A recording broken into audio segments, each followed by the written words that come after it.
Bismillahirrahmanirrahim. Assalamualaikum warahmatullahi wabarakatuh. Saya Adian Husaini, Ketua Umum Dewan Dakwah Islamiyah Indonesia.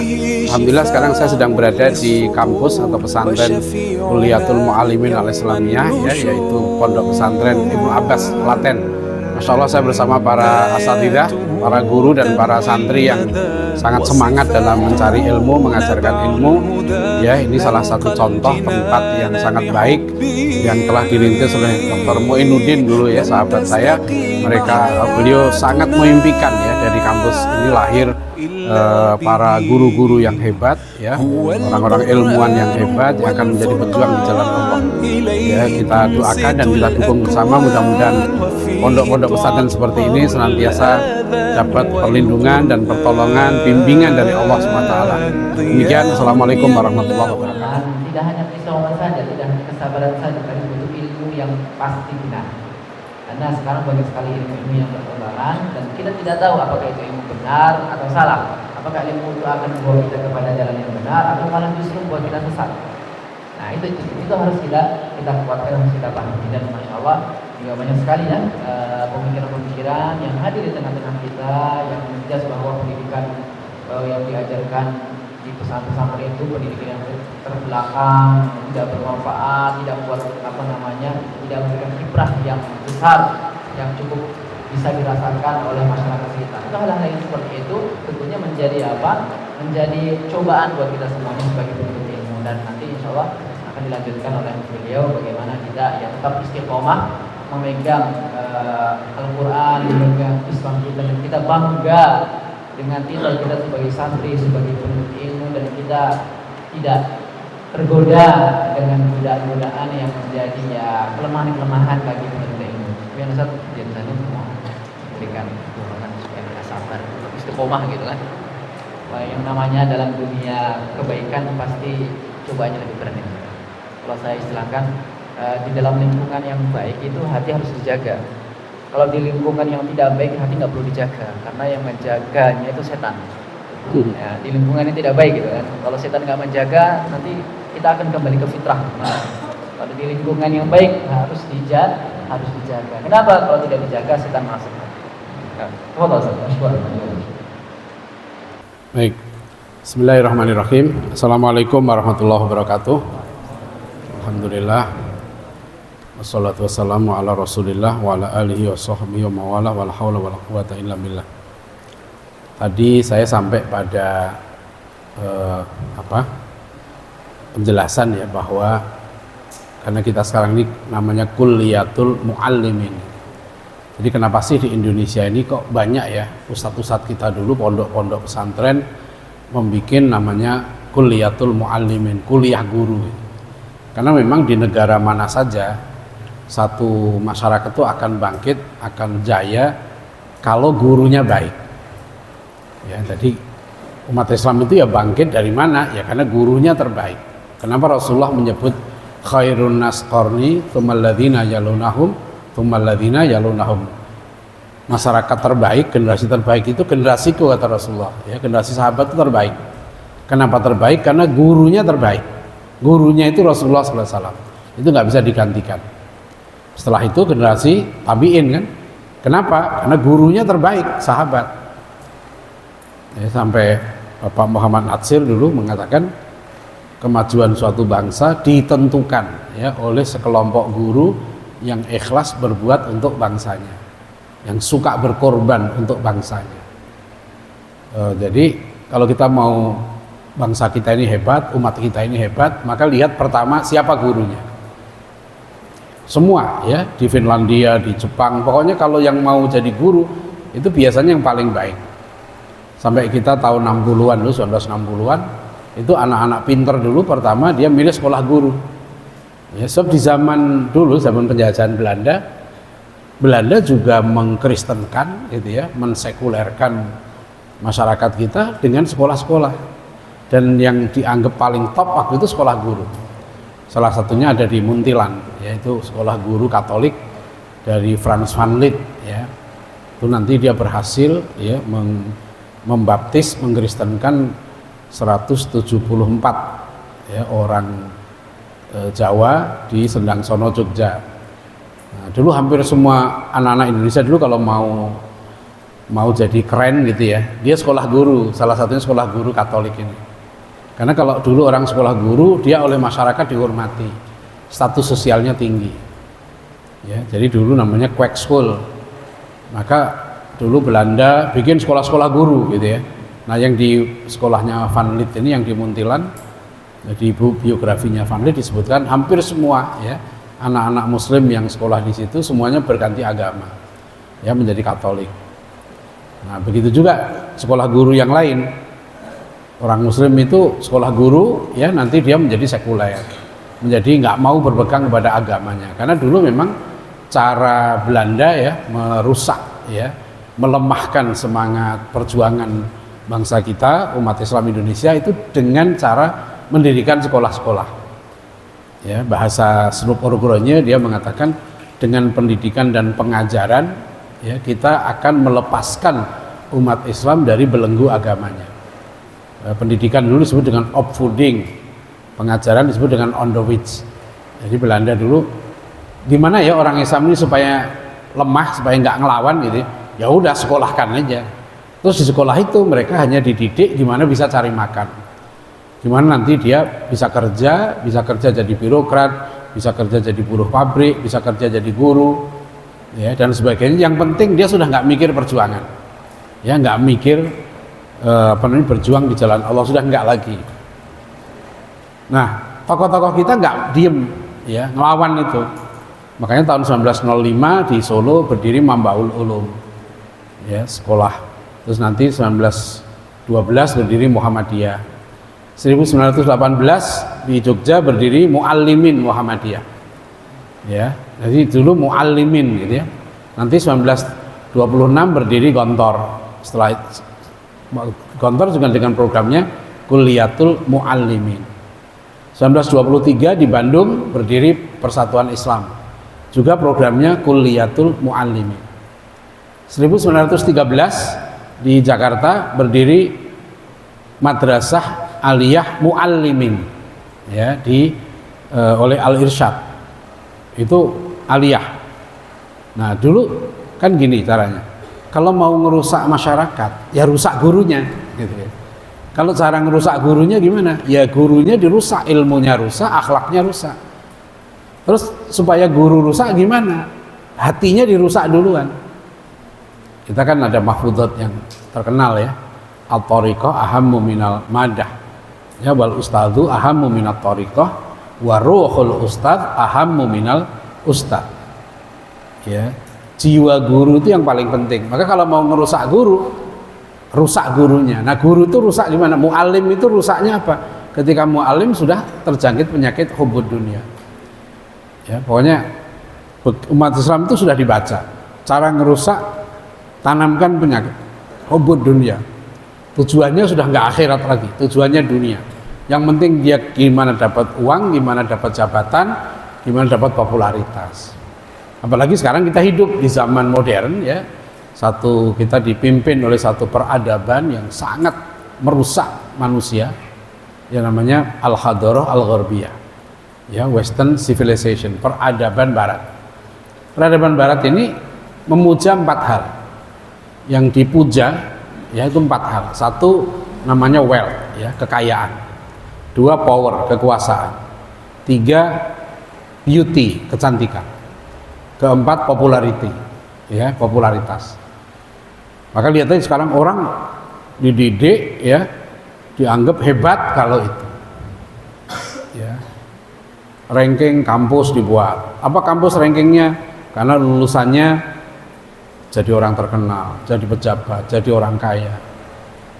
Ya. Sekolah-sekolah, kenapa sekolah ini top ya? Yang disebut dengan sekolah terbaik, sekolah yang lulusannya diterima di kampus-kampus yang favorit. Yang favorit itu apa sih? Yang lulusannya diduga kuat, ya menghasilkan banyak uang.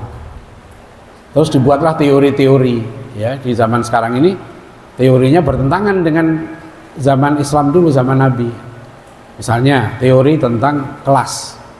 Kita ada disebut kelas bawah, kelas menengah, kelas atas. Jadi masyarakat kita selalu dibagi 3, ada kelas bawah, kelas menengah. Yang dimaksud kelas atas sampai kelas atas adalah orang yang kaya, yang dia kerja penghasilannya sekian sampai sekian.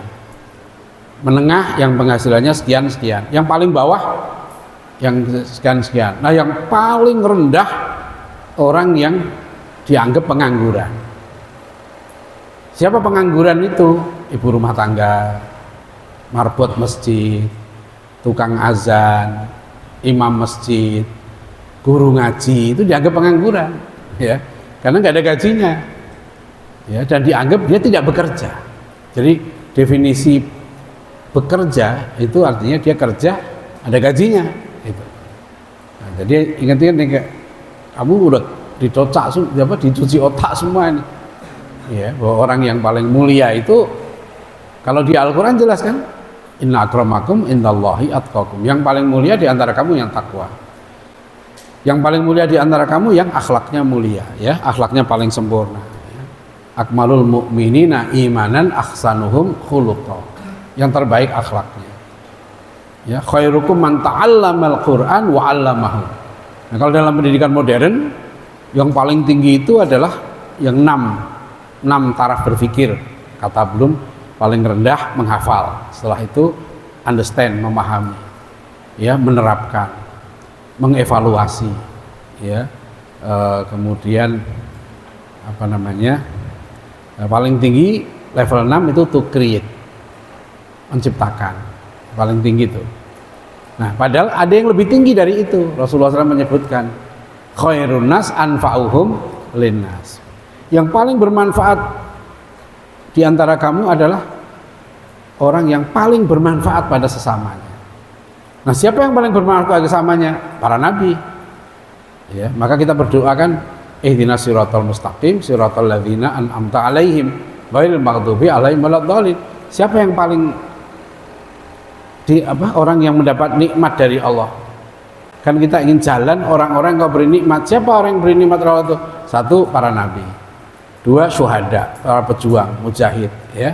3, orang-orang jujur, siddiqun. 4, orang-orang soleh. Nah, itu. Jadi kalau kita ingin hidup kita mulia, kita berdoa mudah-mudahan kita ikut jalannya Nabi. Jalan Nabi itu jalan apa? Jalan perjuangan, jalan para muallim tadi itu kan. Walladzi ba'atsa fil ummiyina rasulan minhum yatlu 'alaihim ayati wa yuzakkihim wa yu'allimuhumul kitaba wal hikmah. Nah, kenapa tadi saya bilang jadi guru itu paling mulia? Karena objek garapan guru yang diservis oleh guru itu hati manusia, qalbu. Dokter fisik, ya, jadi yang diservis adalah badan manusia, jantung manusia, gigi manusia, ya, tulang manusia, itu kedokteran fisik. Ada orang bisa tukang servis mesin pesawat, tukang servis handphone, tukang servis komputer, ya kan, itu profesi. Tapi profesi yang paling mulia adalah yang menservis hati manusia, dan itulah para nabi. Maka kalau kita mau hidup mulia, ya, seperti kalian di sini, ya, sudah belajar di muallimin, ini paling tinggi, ya.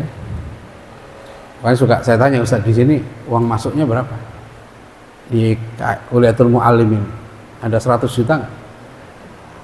Nggak ada, ya? Iya, terlalu murah berarti. Harusnya 100 juta masuknya. Karena Anda dididik jadi orang yang paling mulia. Ya, yang nggak mampu tadi diskon lah 99%. Ya. Jadi kalau 100 juta didiskon 99% kan tinggal berapa. Sebab kadang-kadang orang ini aneh, ya. Kalau dia bayar kecil dianggap dia beruntung, padahal dia rugi. Anak saya juga gitu, mondok kuliah banyak yang lain, mahasiswa lain gratis. Saya bilang kalau kamu jangan gratis, rugi kamu. Karena kalau kamu gratis, kamu nggak infak. Ya. Jadi ini cara pandang, jangan terjebak pada sekularisme, pada duniawi. Ya, terakhir, ya, saya ingin pesan yang umum lah, yang di Ta'limul Muta'allim itu disebut, ini pesannya Ali bin Abi Thalib radhiyallahu anhu. Ya, ini pesan sangat populer, yang bilang juga ini dari Imam Asy-Syafi'i rahimahullah. Ya, lan tanalal ilma illa bisittatin. Kamu tuh nggak akan dapat ilmu kecuali dengan 6 hal. Ya. 1, dzakain, cerdas. Orang sekarang mempopulerkan namanya berpikir kritis, berpikir sehat, berpikir komprehensif. Jangan malas berpikir. Dan ciri dari berpikir itu suka bertanya. Maka di pondok itu saya pasang spanduk kata-kata dari Gurindam 12 Raja Ali Haji, di antara tanda orang berilmu, bertanya dan belajar tiadalah jemu. Ya, jadi ciri santri pinter, santri berilmu itu mesti dia suka bertanya. Karena orang bertanya mesti berpikir, ya. Jadi zakain yang pertama, cerdas. Cerdas harus diasah. Orang meskipun dia gennya pinter, bapaknya pinter, ibunya pinter, kakeknya pinter, tapi dia males, lama-lama bodoh dia. Seperti pisau kalau nggak biasakan berpikir, dia berkali-kali di taklim itu dibilang, kalau cari temen, pertama jauhi temen yang kaslan, yang malas. Ya, apalagi malas mikir. Jadi pertama zakain, yang kedua wakhirsin. Mencari ilmu itu harus tamak, ya, bahkan haus ilmu. Karena ilmu itu sebetulnya seperti makanan, seperti minuman, ya. Kalau semakin kita senang, kita menghayati ilmu itu, ya, maka ilmu itu kita akan semakin kehausan. Nah, ciri orang yang akan dapat ilmu manfaat itu dia haus terus ilmu, senang belajar, ya, senang majelis ilmu. Senangnya jangan di pondok aja. Kalau orang udah kena senang ilmu, dia pulang ke rumah pun dia akan senang, ya. Dia buka handphone yang dicari tentang ilmu. Karena ilmu itu nikmat. Ya, wakhirsin. Yang ketiga wastibarin. Nah, tadi Ustadz Ubah bilang wastibarin, sabar. Apalagi antum semua belajar jadi guru, nah, itu berat godaannya. Anak saya perempuan nomor 3 dulu, saya suruh kuliah guru. Ya kuliah pendidikan sejarah. Saudara-saudaranya pada nanya, kamu nanti jadi apa? Ya, saya bilang jadi orang lah. Ya. Jadi guru sejarah, guru Al-Quran, guru ngaji, guru sholat, jangan dianggap remeh, ya. Jangan dianggap menjadi wakil presiden lebih mulia daripada menjadi guru ngaji, ya. Belum tentu. Menjadi presiden lebih mulia dari guru ngaji, belum tentu. Menjadi menteri, belum tentu. Kalau dia tidak bermanfaat, ya. Kalau jadi presiden, wakil presiden, menteri, gubernur bermanfaat, dia mulia. Tapi menjadi guru ngaji, insya Allah mulia. Bayangkan ngajar Al-Fatihah saja berapa pahalanya. Orang sholat subuh qobliyah 2 rakaat saja pahalanya sama dengan dunia seisinya. Terus antum misalnya ngajari anak, bisa ngaji yang benar, bisa Al-Fatihah yang benar, ya, bisa rukuk yang benar, sujud yang benar, bisa wudhu yang benar, bisa toharoh yang benar. Itu ilmu mahal. Itu ilmu yang sangat berharga, bisa menyelamatkan seorang dari api neraka. Maka mencari ilmu begini mesti banyak godaan. Setan itu kan ada jenis, ya. Sayatinal insi wal jinni, ya, Al-An'am 112. Yuhi ba'dhum ila ba'din zukhrufal qauli ghurura. Bahkan yang bisa jadi setan itu temannya sendiri. Ya, udah mau ngaji-ngaji tadi, rajin nih, sok rajin ya. Ah, itu setan nih. Ya, teman kadang-kadang sesama di santri nih bisa jadi setan bagi sesamanya. Ya, nah, hati-hati nih, setan pinter, ya. Setan juga mungkin ada dia pondoknya, ya, kuliatil muallimin, bukan al-islamiyah, ya, asyayatiniyah. Jadi setan juga punya pendidikan guru, ya, guru untuk menyesatkan para guru, ya. Jadi setan yang goda kalian semua ini juga kelasnya kelas muallimin, gitu ya, muallimin syaitoniyah, ya. Jadi hati-hati nih, ya. Dan setan ada 2 jenis. Makanya kalau nggak sabar, ya, dikit-dikit ngambek, ya, dikit-dikit. Anak saya dulu di pondok ditempeleng sampai gendang telinganya pecah. Saya bawa ke 2 dokter dan saya nggak laporkan meskipun saya ngajar di pesantren itu. Kalau saya laporkan yang nempeleng dikeluarkan. Saya lihat nggak apa-apa, katanya. Udah, resiko lah di pondok. Saya dulu juga di pesantren. Anak saya di pesantren, saya kalau di pesantren pakai kasur, Ustaz. Kaget saya, pakai kasur, pakai bantal. Ini bukan pesantren, saya bilang hotel. Karena waktu saya di pondok dulu, waktu saya SMA, saya nggak ada tidur pakai kasur, pakai bantal, minum air mateng. Saya dulu minum air mentah. Gengsi lah santri itu minum air. Dulu ya, zaman saya dulu begitu. Tidur pakai kasur, aduh, itu sih cemen, ya. Zaman saya dulu gitu ya. Saya dulu kudisen, eksim, Bangga kita dulu santri, audition ya gitu. Berarti santri bener. Ya. Dulu ini. Anak saya udah enggak. Sekarang santri baru audition dikit udah panik. Padahal saya dulu SMA negeri tapi saya di pondok. Jadi sabar mencari ilmu itu ya. Yang keempat mencari ilmu itu wabul khotin ya. Perlu pengorbanan biaya. Jangan ragu-ragu. Santri saya malah kalau kamu nggak bisa bayar gimana? Kerja supaya bisa bayar. Semangatnya jangan gratis. Saya dulu kuliah, saya jual mobil, saya ngutang supaya saya bisa bayar. Ya, jadi kalau kita bayar infak. Yang kelima wa irsyadi ustadzin. Mencari ilmu itu ada bimbingan guru. Fas'alu ala dzikri in kuntum la ta'lamun. Senenglah bertanya kepada ahli ilmu. Saya dulu waktu di pondok, saya seneng ilmu nahwu. Di pondok ini siapa yang paling pintar nahwu? Itu saya pindah kamar. Saya ikuti yang paling pintar di pondok. Saya waktu kuliah, saya nggak bisa manajemen. Saya pindah kos dengan orang yang pintar manajemen. Jadi kalau mau pintar, ya deketi orang pintar, itu aja. Rumusnya gampang. Wa irsadi ustadzin. Ya, saya dulu nggak bisa nulis. Saya lihat kawan saya siapa yang pintar nulis, saya ikuti. Ya, akhirnya alhamdulillah bisa nulis. Nah, yang kelima, watuli zamanin, sabar mencari ilmu itu perlu waktu. Kamu 6 tahun nih, sebentar banget, ya sabar. Jadi saya ingin menekankan bahwa KMI ini, Kuliatul Muallimin ini, kuliah guru. Ini kuliah terbaik. Kuliah yang paling menentukan masa depan umat dan masa depan bangsa kita. Kalau yang kuliah guru, yang jadi guru ini layamutu, tidak bermutu, ya, tidak bermutu, nah itu bahaya, ya, bangsa kita rusak. Jadi guru itu yang penting berilmu, yang kedua akhlaknya mulia. Jadi jangan melihat materi, saya kalau ngajar ini digaji berapa, jangan, nggak bisa dinilai dengan uang. Orang yang mau jadi guru, sekarang anak-anak saya lulus SMA jadi guru, 18 tahun jadi guru, bahkan 12 tahun anak saya suruh jadi guru.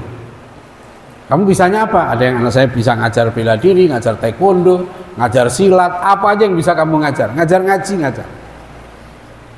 Istri saya dulu kuliahnya Akademi Pimpinan Perusahaan, begitu nikah ngajar ngaji di rumah. Dari 2 santri di rumah, ya belajar ngaji sampai sekarang kami punya santri udah 400-an. Dari 1 orang, 2 orang. Saya bilang gimana? Jangan remehkan ilmu yang sudah kalian dapat di pondok. Ilmu bisa baca Al-Fatihah itu mulia. Ya, ilmu bisa sholat yang benar, bisa rukuk yang benar, bisa toharoh yang benar, bisa sujud yang benar, bisa wudhu yang benar. Itu ilmu yang menyelamatkan seorang dari api neraka. Jangan anggap remeh, ya. Nah, ini yang saya perhatikan di pondok-pondok, banyak santri setelah lulus nggak pede, ya, nggak pede dengan ilmunya, kadang-kadang merasa rendah diri. Jangan, itu kalian sudah belajar ilmu yang sangat mulia. Guru-gurunya orang soleh, ya, guru-gurunya mengajak kepada kebaikan, ya, mengajak kepada Allah, mengajak beribadah pada Allah. Ini pendidikan terbaik, ya. Jadi Allah mengingatkan kepada kita, wala tahinu wala tahzanu wa antumul a'launa in kuntum mu'minin, ya. Kuntum khaira ummatin ukhrijat linnas ta'muruna bil ma'ruf wa tanhauna 'anil munkar wa tu'minuna billah. Jadi begitu saja ya, ini sekedar pesan singkat karena saya harus segera menuju tempat yang lain, ya, ada acara. Mudah-mudahan saya sudah, alhamdulillah, karena saya terus terang baru dengar Ustaz kemarin bahwa Dr. Muin mendirikan KMI, itu baru tahu waktu teman-teman ke At-Taqwa kemarin, dia baru tahu hari Sabtu yang lalu, makanya ya udah kalau insya Allah saya sempatkan untuk mampir itu aja, ya. Jadi karena saya dengan Dr. Muin itu Masya Allah, ya, kita sering dulu bekerja sama, berjuang, ya, menegakkan agama Allah ini. Dengan beliau juga kami merumuskan yang namanya program kader ulama dulu di UMS, ya. Itu Masya Allah sekarang sudah banyak lahir dari program itu, dokter-dokter kita ya, Dokter Isa Ansori, Dokter siapa itu Susianto, ya, banyak sekali yang dulu itu dengan Dokter Muin, ya, dengan Dokter Samsul Hidayat. Ya kita doakan ya mudah-mudahan beliau senantiasa mendapatkan limpahan ya amal jariah, kiriman amal jariah dari apa yang telah beliau perjuangkan selama ini. Ya amin ya rabbal alamin. Minta maaf kalau ada kekurangan khilafan, jadi minta maaf kita nggak sempat dialog, insya Allah lain waktu ya kita lebih panjang lagi bisa berdiskusi. Billahi taufik wal hidayah. Assalamualaikum warahmatullahi wabarakatuh.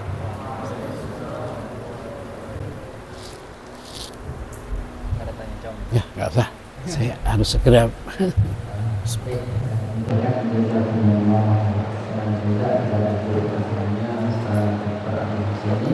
Yang telah memberikan kesucikan motivasi kepada kita semua dan mengajarkan kepada kita semuanya bahwa apa yang kita lakukan saat ini adalah bagian untuk menjadi orang yang terbaik, menjadi orang yang mulia, menjadi sebuah harapan masa depan bangsa untuk menjadikan negara kita sebagai negara yang beradab dan berilmu. Dimulai dari kita saat ini, ya, yang mana pada umumnya masyarakat memiliki mindset bahwa tempat yang terbaik untuk belajar menuntut ilmu itu dengan fasilitas yang wah, biaya yang ada berbiayanya relatif ya, tapi dengan stigma-stigma bisa kuliah, kemudian bisa punya pekerjaan, bisa ini, bisa itu. Nah itu hal-hal yang bisa mengikis dan bisa membuat ya orang muslim itu ciut gitu. Wah, sekolah ini pondok ini kayak ini lah, lulusannya kemana? Belum ada, malah mengkhawatirkan. Ya ternyata dari beliau masya Allah bermula dari Kulliyatul Muallimin, berdirilah organisasi-organisasi yang besar di Indonesia dan tumbuh berkembangnya serta lahirnya para generasi terbaik, tokoh-tokoh yang handal yang memperjuangkan kemerdekaan Indonesia. Bermula dari apa? Kulliyah Muallimin. Maka ini sampaikan wala tahzanu wala tahzanu wa antum al-Islam yu'la wala. Maka nasihat dari beliau tidak hanya tertulis di lembaran-lembaran kertas, tapi sebisa mungkin untuk terapkan dalam kehidupan harian supaya apa? Supaya kita memahami bahwa kita dalam lingkaran orang-orang yang baik dan soleh. Kebaikan kita ada di tangan kita, maka gunakanlah itu untuk dapat melahirkan serta menciptakan amal-amal soleh yang bisa membuat kita menjadi orang-orang yang bisa meneruskan serta memberikan manfaat kepada masyarakat sekitar.